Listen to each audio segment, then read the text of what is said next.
Pendant exactement 6 minutes et 32 secondes, un corridor de 300 km à travers le Sahel disparut des radars. Lorsque le flux revint, la poussière se déposait déjà derrière un convoi sans insigne, moteur calé sur le noir, et Ibrahim Traoré menait la file comme si la route l'attendait.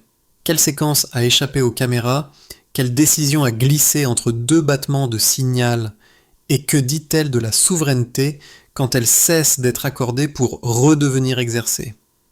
Reste cette idée simple et dérangeante. Si personne n'a vu l'instant, tous en vivront les conséquences, désormais, partout. Ce qui s'est joué cette nuit-là dépasse la trajectoire d'un simple convoi. En 6 minutes et 32 secondes, le Burkina Faso a prouvé qu'une nation pouvait reprendre le contrôle de sa propre histoire. Là où d'autres voyaient un acte téméraire, Ibrahim Traoré voyait une nécessité vitale. Rompre avec l'attente, avec les promesses différées, avec la dépendance devenue réflexe. Derrière le grondement des moteurs, il y avait une équation simple. Soit agir et risquer l'isolement, soit attendre et disparaître lentement. Le pari semblait fou, mais il incarnait le prix réel de la souveraineté. Car chaque minute d'inaction coûtait des vies, chaque délai creusait la distance entre le discours et la dignité. Cette nuit-là, le pouvoir de décider sans permission a cessé d'être une idée. Il est devenu un fait mesurable, visible, irrémédiable.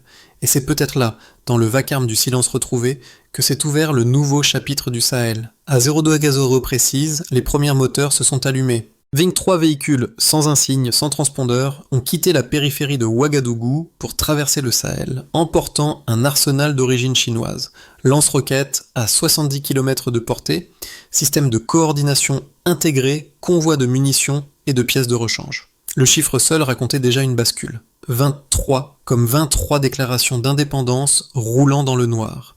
Pour Ibrahim Traoré, ce n'était pas une opération secrète, mais une démonstration, celle qu'un continent pouvait cesser de mendier sa sécurité.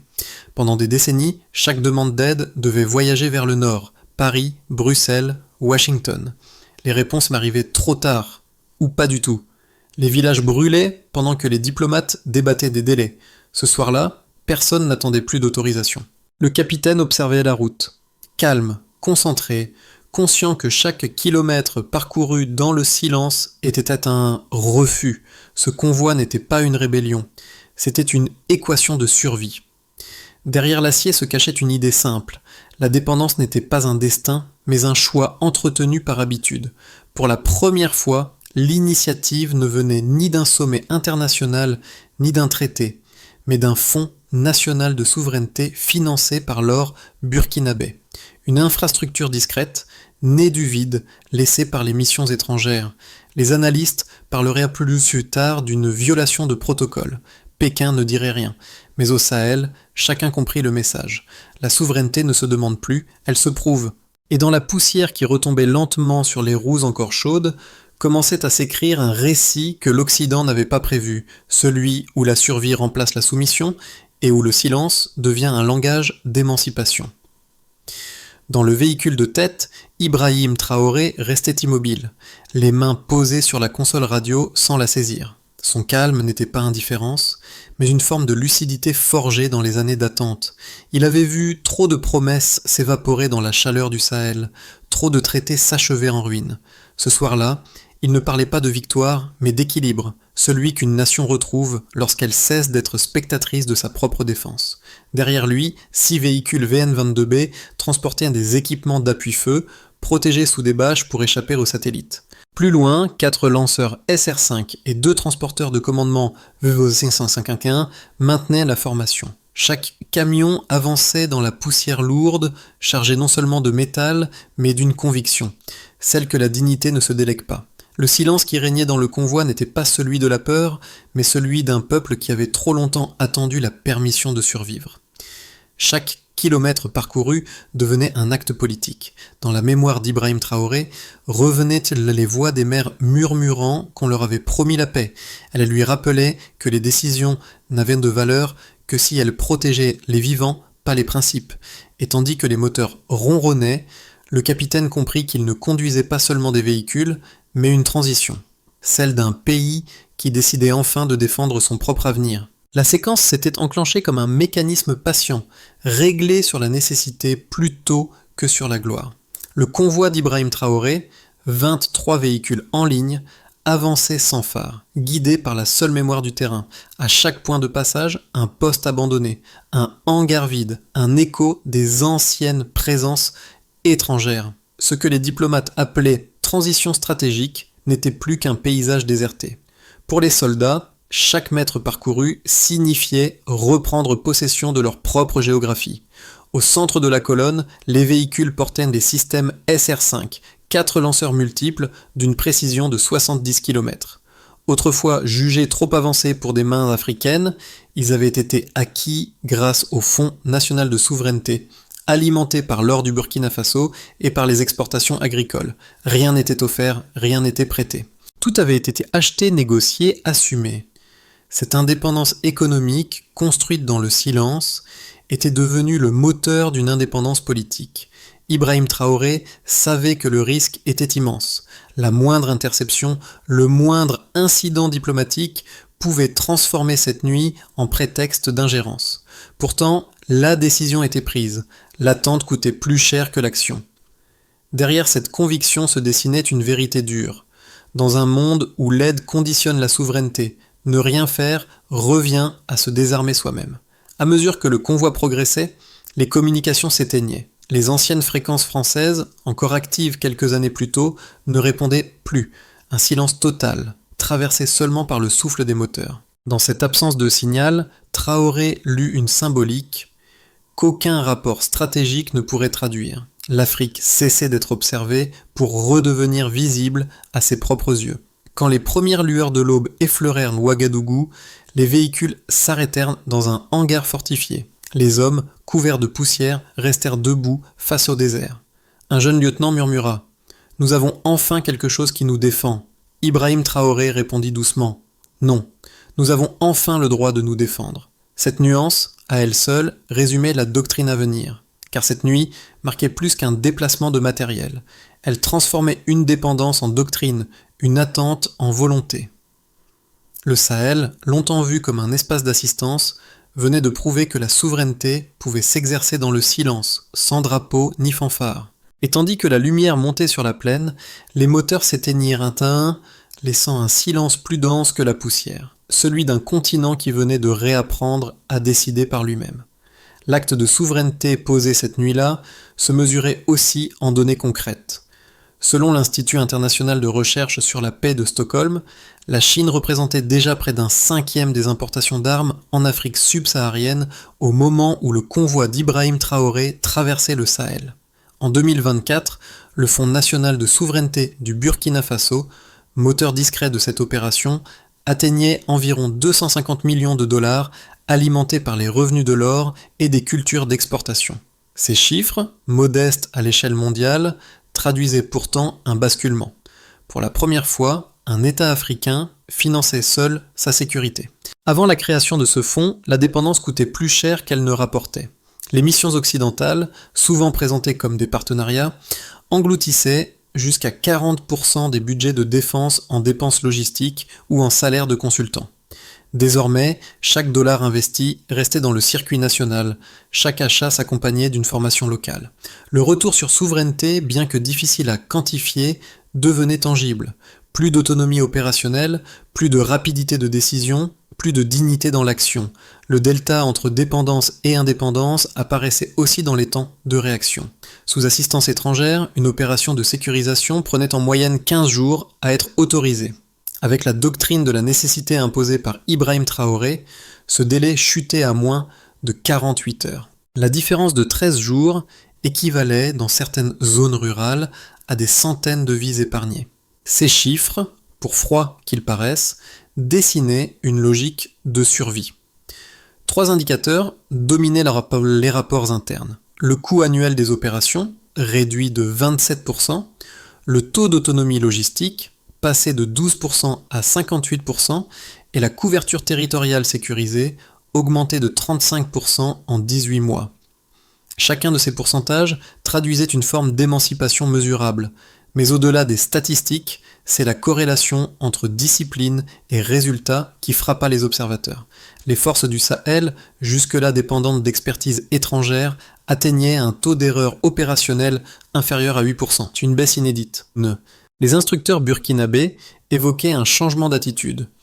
Nous ne cherchons plus la perfection importée, nous construisons la compétence locale. Ainsi, la souveraineté cessait d'être un idéal abstrait pour devenir une équation de rendement, moins d'intermédiaires, plus d'efficacité. Et si les chiffres demeuraient imparfaits, ils racontaient quelque chose qu'aucun traité ne pouvait garantir.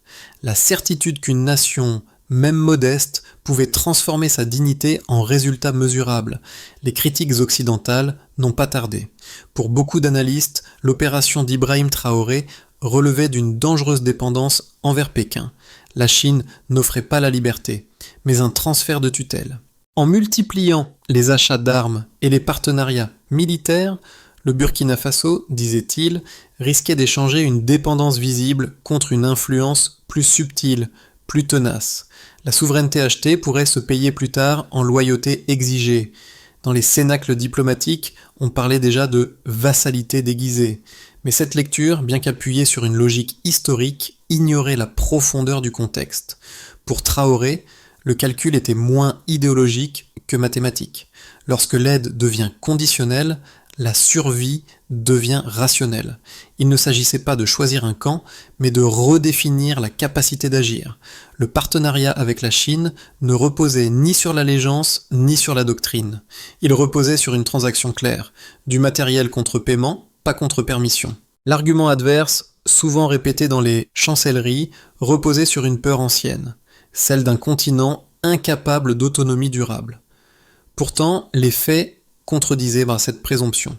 En 3 ans, la réduction des délais de décision, l'augmentation du taux d'autonomie logistique et la création d'un réseau d'ingénieurs locaux prouvaient que l'initiative n'était pas une façade, mais une réforme structurelle. Ce n'était pas un alignement, mais une équation.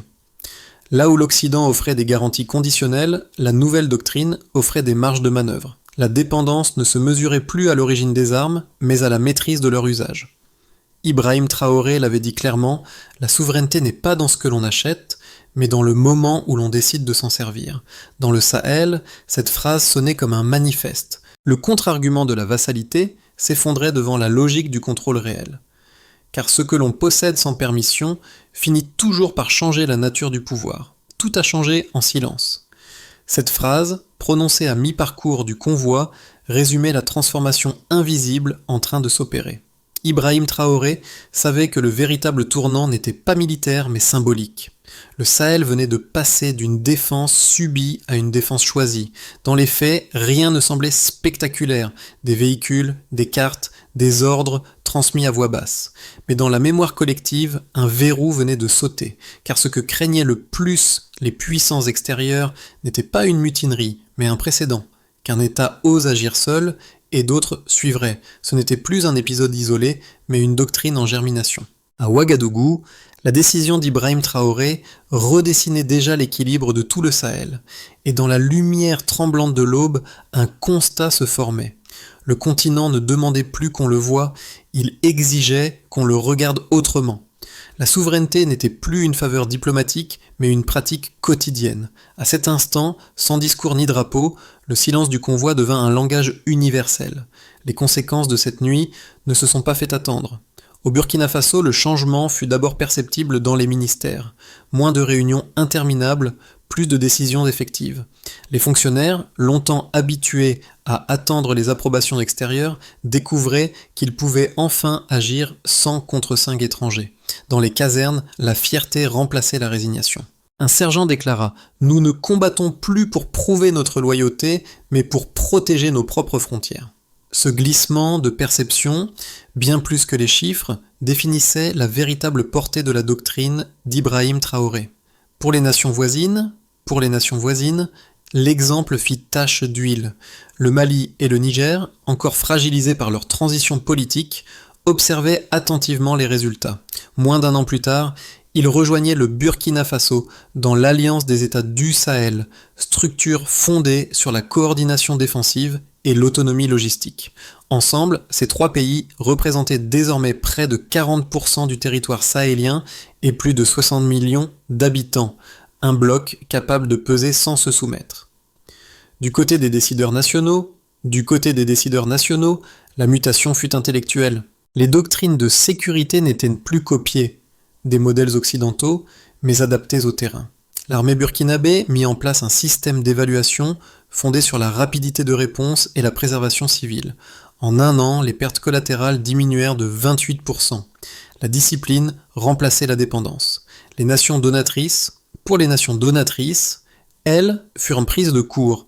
Les partenaires traditionnels virent leurs programmes d'assistance se réduire, parfois remplacés par des accords purement commerciaux.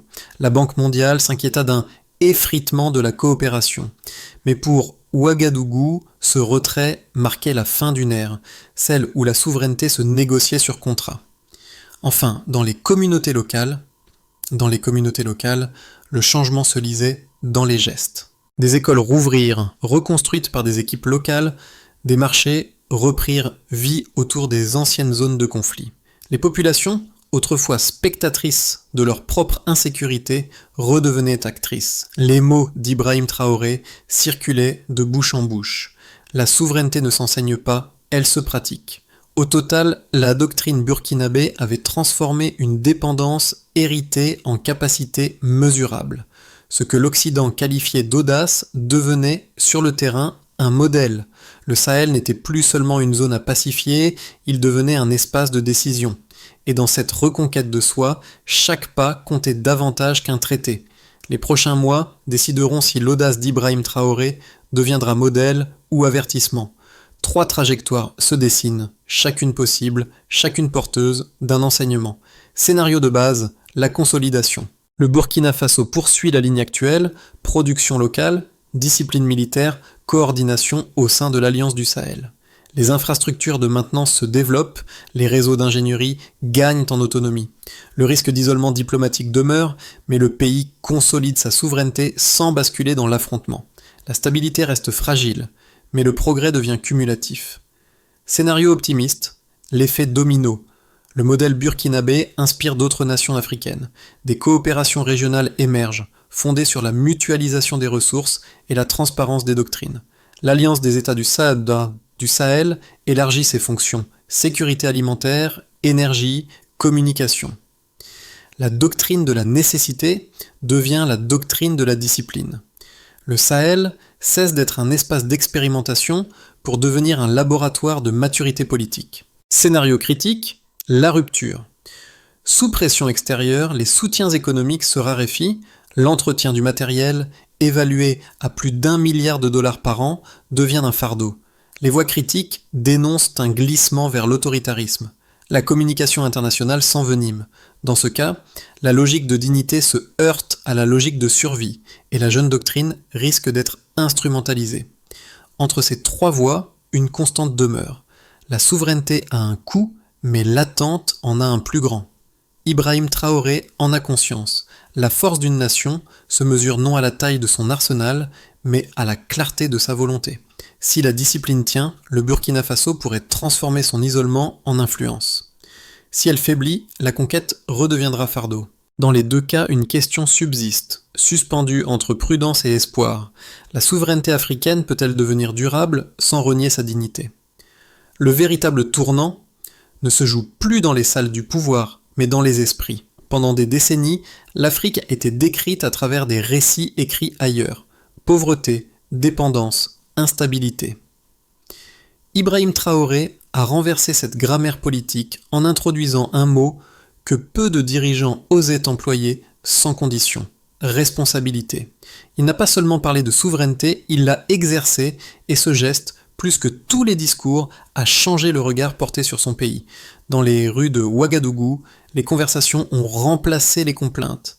Les citoyens ne se demandent plus ce que l'étranger va décider, mais ce qu'eux-mêmes peuvent en construire. Les enseignants reprennent leurs classes dans des écoles rénovées, les ingénieurs réparent les routes, les commerçants parlent de sécurité retrouvée. Le changement se manifeste dans les détails, dans ce ton de voix plus assuré, dans cette lente reconquête de la fierté. Pour le spectateur étranger, cette transformation dérange parce qu'elle contredit un récit confortable. Voir le Burkina Faso avancer sans aide remet en question des décennies de tutelle morale et économique, mais la dignité d'un peuple n'a pas besoin d'autorisation pour exister. Ibrahim Traoré l'a rappelé, celui qui attend la permission d'être libre ne le sera jamais vraiment.